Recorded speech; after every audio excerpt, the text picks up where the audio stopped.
Welcome back, grade 10s. I hope you've taken a good breather, taken a walk, been outside, get some fresh air. So let's move on. Right. The activity 4 deals with the market structures that we have just been discussing before the break. Right. So 4.1 says supply a concept for the following descriptions. Now remember, this would be like a 1.3 type of question in an exam for section A.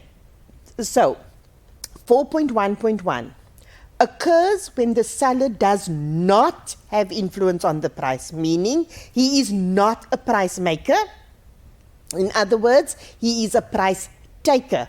So if you think of the market structures we discussed, we did perfect and imperfect markets, and we saw that within the imperfect markets, all the businesses that operate within an imperfect market, they were price makers. So your answer there would obviously now be the perfect market is where they do not have influence on the price, right? The business in a perfect market has to take the price that is set by by demand and supply.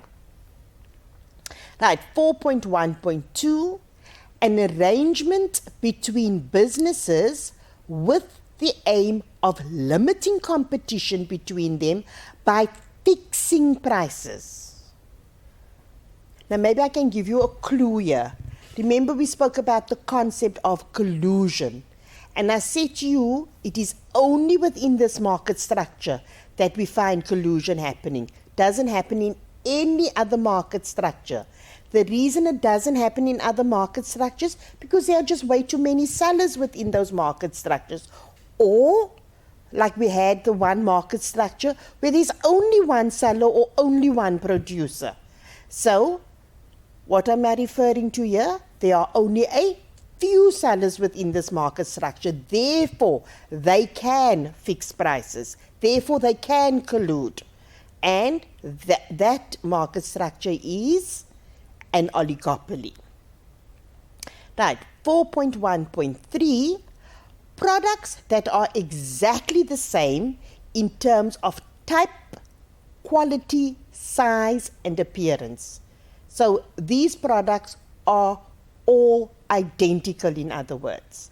They are exactly the same, they are identical. And those products are known as homogeneous products. 4.1.4 refers to the only seller or producer of a product or service.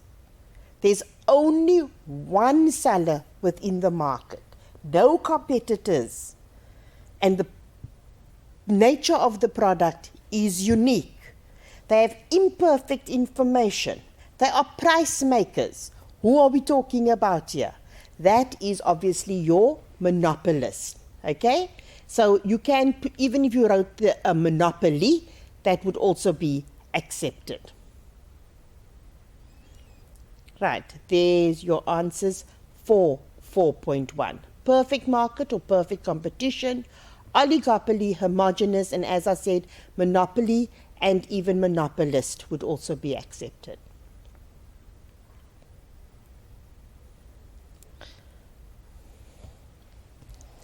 Right, study the picture below and answer the questions that follow.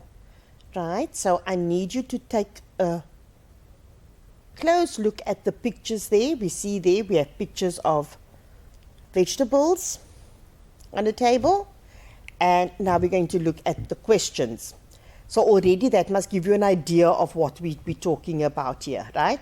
So 4.2.1 asks, name the type of market illustrated in the picture. The type of market. Now remember, you can either think of it as 4 types of markets, which is perfect, monopoly, oligopoly, and monopolistic competition, or you can merely just think of it as a perfect market or the imperfect market. So by looking at the picture that is given there, which market do you think is being illustrated?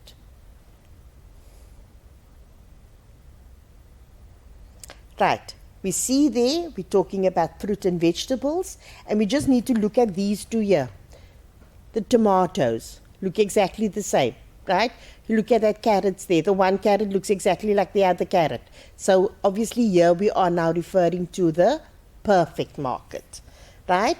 The nature of the product offered, I just said now they look all the same and they all have the same purpose.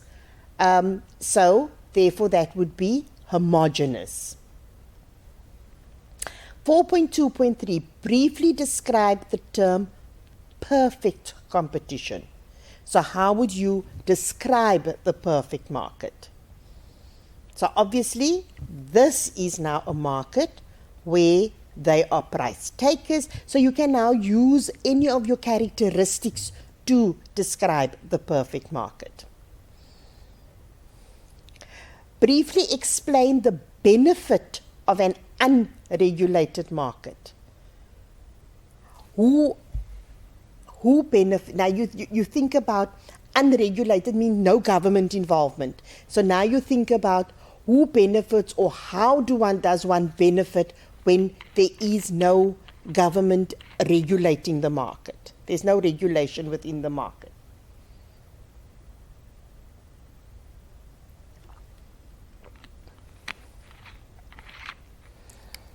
Please remember, right, so there are many benefits. You can mention any of the benefits. These are what we refer to as open-ended questions.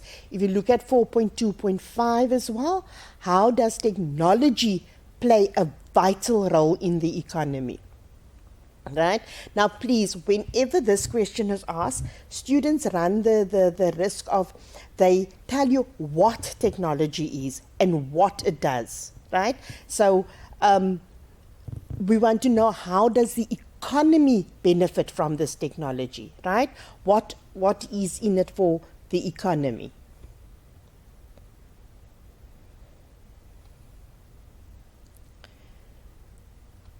Right. I just wanted to, I said to you, you could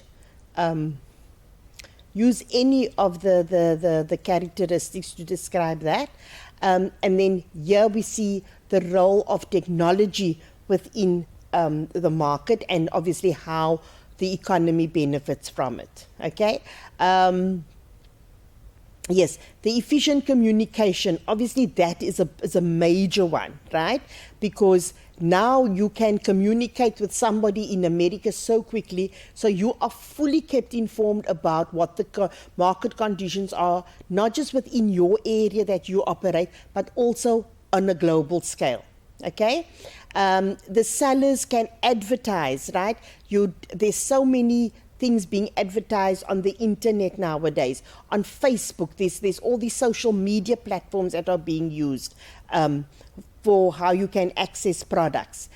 Buyers will have access to the global economy to know the new products and be able to compare prices. It also minimizes big gatherings and consumer times by doing online shopping, right? And we all know the big gatherings and the COVID-19 issues that we've had with big gatherings. So it's actually safer to rather just shop online nowadays. But it is technology that has made all of this possible. Okay, so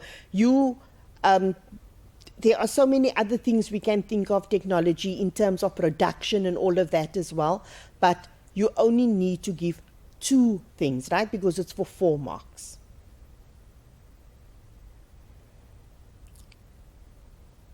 Right. The last activity, study the image below and answer the questions that follow. And there we have a picture with Cell C, Vodacom, MTN, and ATA. So you should now know what is it that all of these people are selling, or what is it that they offer within the market. So which market structure are we talking about here? Remember, all of these people are offering you, they are all cell phone service providers. Right? So which markets, there's only a few of them. You don't get many of them within the market. So because there's only a few of them, that would then be the oligopoly market structure that we are referring to here, right? So that would be oligopoly. What is the nature of the product that is sold? And they're the only market structure where the product can be differentiated or the product can be homogeneous. And then briefly describe the term product differentiation. That is where there'll be something different about your product compared to another product, right? So either you have a different packaging, like for cell phone companies, if you think about it, the different packages that they offer to consumers, right? So any example you can use there to describe product differentiation. 4.2.4, why are businesses in this market structure interdependent? Please note there the term is interdependent, meaning we don't stand alone, we depend on one another. So the reason they are interdependent, because there's so few of them in the market, and so one business on its own cannot supply the entire market. Okay, so we need each other to ensure that we are able to satisfy the needs and wants of all consumers, right? And then the last question here is, how does control over price differ in oligopoly compared to the perfect market? So if you think back to the table that we had, your perfect competitor, or in a perfect market, the businesses there were price takers, whereas in an oligopoly, they were price makers. Pardon, so what does that mean? In a perfect market, the prices are set by demand and supply, whereas in an oligopoly, the sellers can determine their own prices. And what we said was that sometimes within an oligopoly, they will even use collusion as well. Even though, like I said, in South Africa only it is illegal, there are places where collusion does take place. Right, so to just quickly have a look and summarize what we have done for today, I want you to just have a look here. We started off by looking at the market forces.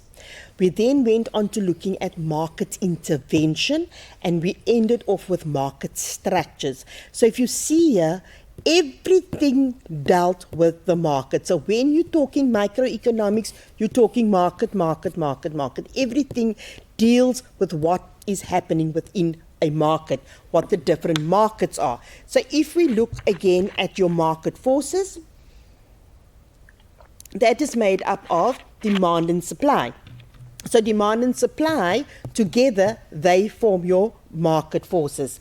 And what we said here was that when the price, an increase in the price will cause a decrease in the demand. That's your law of demand, right? And the opposite is true as well. Whereas, and we refer to this as an inverse relationship, right? Which then gave us our negative demand curve. Whereas with supply, the increase in price also caused an increase in supply, and that gave us our positive slope for the supply curve. Then we went on and we looked at our market intervention. And our market intervention, we need to now look at why is it necessary for the government to intervene in the market? I didn't address that question with you earlier on, right? So the reason the government intervenes in the market is as a result of market failure, right? And when we talk about market failure,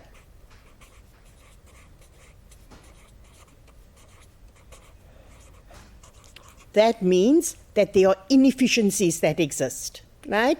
And as a result of these inefficiencies, we now need the government to step in and to help out. Okay, so as a result of market failure, government intervenes within the market, and the way in which they intervene is by the means of price ceilings, which benefits our consumers, and the price is set below the market equilibrium.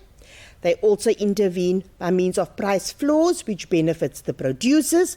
Price is set above the equilibrium, and your minimum wage, which benefits your most vulnerable workers. Once again, the wage is set above the market equilibrium. Then we said that as a result of all of this, brings us now to the market structures. And we looked then at the perfect market as well as the imperfect market. And within our imperfect market, we also still went further and we looked at the different structures within that. Was the monopoly, the oligopoly, as well as the monopolistic competition. Right? All three of these together formed the imperfect market. Right.